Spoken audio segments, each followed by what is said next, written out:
I'm Steve Willis, co-founder of Hope Sheds Light, and welcome to Rise with Hope.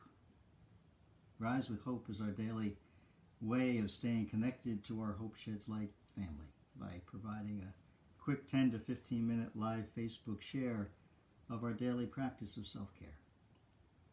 Before we get started, let me remind you that Hope Sheds Light is gone. All of our Hope Recovery Center activities are available to you on Zoom. And if you haven't received a copy of Hope's calendar, you can call the office or let us know now through a Facebook post, and you can give us your email, so we'll send you a copy. Our Recovery Center calendar is also posted on our website, so you can take a look at all the activities there. There's a lot of them. There's a lot of programs for you and your kids. There's creative arts and healing arts programs to help you keep entertained and healthy. There's a fitness class, for example, called Your Body is Power. There's a youth performing arts class. There's a painting class. On Wednesdays, there's self-care techniques. On the weekends, we offer yoga and Tai Chi. And importantly, we remain available to speak with you on a daily basis. There's recovery support 24 hours a day, 7 days a week. There's text and there's chat, phone support. Just need to dial 855-850-HOPE. My topic this morning is the Serenity Prayer. And you all know it. Maybe you want to say it with me. God, grant me the serenity to accept the things I cannot change, the courage to change the things that I can, and the wisdom to know the difference. The prayer is a petition to God asking for calmness and peace in all matters. The words can help open our hearts and make the world a safer place. It's a path, at least it is for me, that I can follow to help me get over a bunch of worries. The Serenity Prayer has always been a part of my self-care. It really became an important part of my recovery when Mark was active, and has continued to help me remain centered and relatively peaceful since he died. Recently, though, I've found myself just reciting the words to the prayer and not feeling a whole lot better. So I realized that it's time for me to dig back in and remember what this beautiful prayer really means. The prayer speaks of serenity and acceptance and courage and wisdom. Serenity refers to inner peace, a positive state of mind when we're untroubled by life's ups and downs. Regardless of the situation, if we have serenity, it allows us to be calm and stop fighting for control. Acceptance means making the best of what we have, realizing the reality of what life's given us, and working to live the best life we possibly can. When we devote time into things we can't change, we end up wasting lots of physical and mental and emotional energy that could be directed elsewhere, and that's not so good. I've learned that I'm happiest when I accept life as it is, accepting things as they are and not how I want them to be, and I let God be in control. Courage means moving forward and doing something positive to address an obstacle despite the fear that we may feel. And wisdom happens when we learn from our mistakes. Wisdom means recognizing when something doesn't work and being willing to try something else. It took me a while to get that. I think I demonstrated the most wisdom when I started asking for help and advice from others, especially God. When Mark was active, the Serenity Prayer helped me maintain a sense of peace while the chaos swirled around me at home and at work. I could control and what I couldn't. And God helped me decide both things. And after Mark died, the prayer helped me affirm that God remains in control, and I simply need to do my personal best with humility and faith and love while the world continues to swirl around me as it will. The Serenity Prayer is not just for people in addiction recovery programs. It's not. As we cope with this virus, we can turn to the prayer to raise our spirits and to keep us calm and resilient. I've come to see it as a healing mechanism, really, because it can remind us that we have the tools to get through a crisis. The first part of the prayer reminds us to ask, like, are we fighting against things that we have no control over? And currently, yeah, like, we can't control the reality that our world is under attack by this invisible enemy, and that there's currently no vaccine or proven treatment for the virus. We can't control the change in our workplace environment due to state and local directives, and certainly we're all experiencing feelings of loneliness from not being able to physically spend time with friends and family and loved ones. But if all we do is fixate on how we wish things were different, or how they should be, we can become real unhealthy.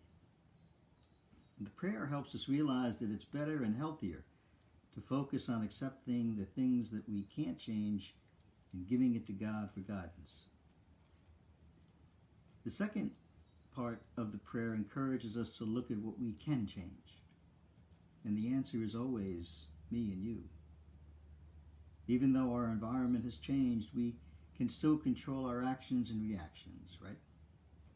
Simple things like social distancing and staying home and washing our hands more often, these are ways to change what we can change, to help and serve others.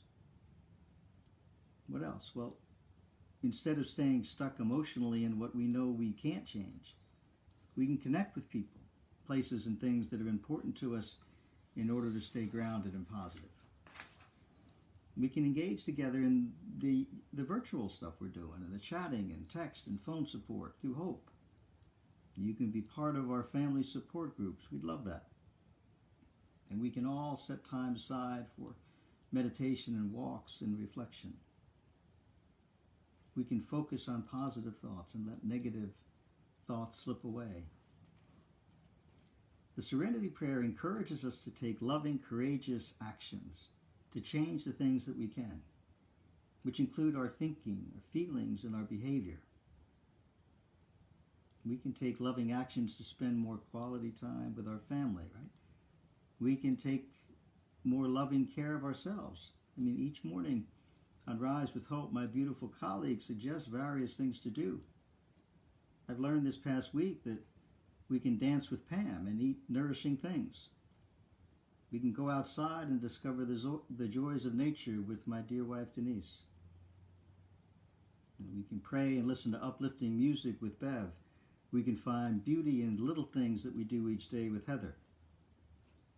And we can keep our attitude right and our spirits high with Dara by replacing negative self-talk with positive affirmations. If we do these things, they'll likely make us feel less overwhelmed and probably better. And I pray even more empowered. I've read that wisdom is intelligence that's colored by understanding.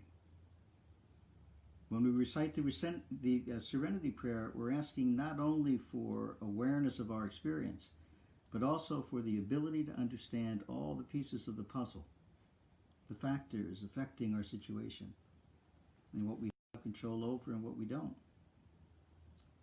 The Serenity Prayer reminds me to have faith. It reminds me that I'm not alone in my journey, and that I have a responsibility to control what I can and let go of what I can't, and let God do the rest. And it makes me feel better. Certainly the prayer won't make the virus go away, but it can give us a guidepost to help us through this crisis one day at a time. So I'll end by listing the benefits of the Serenity Prayer. It helps us practice differentiating between those things we can and we can't control. We can discover happiness through acceptance. We can learn to make the best of what we presently have in life. We become empowered by focusing our time and energy on making real, positive changes that make sense. And in the process, we can get out of our own way and stop sabotaging our efforts to find joy. The prayer helps us stop repeating the same mistakes and helps us stay humble, because we come to realize our human limitations, and we finally let God do what he does. And I've learned that he's really good at it. If we let the prayer help us, we can find the good in what is and what we can do, instead of focusing on the frustration of what we can't do. So today, maybe you want to ask yourself, can I change it? If not, then practice acceptance. If yes, you can change it, then muster up some courage and get after it. If you don't know whether you can or you can't change it, then pray and wait on wisdom. We have the power to change our viewpoints and adapt our outlook. Changing our mindset takes courage, though. And walking through times like these takes courage, right? They can be scary, but God can help. I've learned that if I practice a Serenity Prayer and believe in God's power, life becomes much less burdensome and so much more peaceful and wonderful.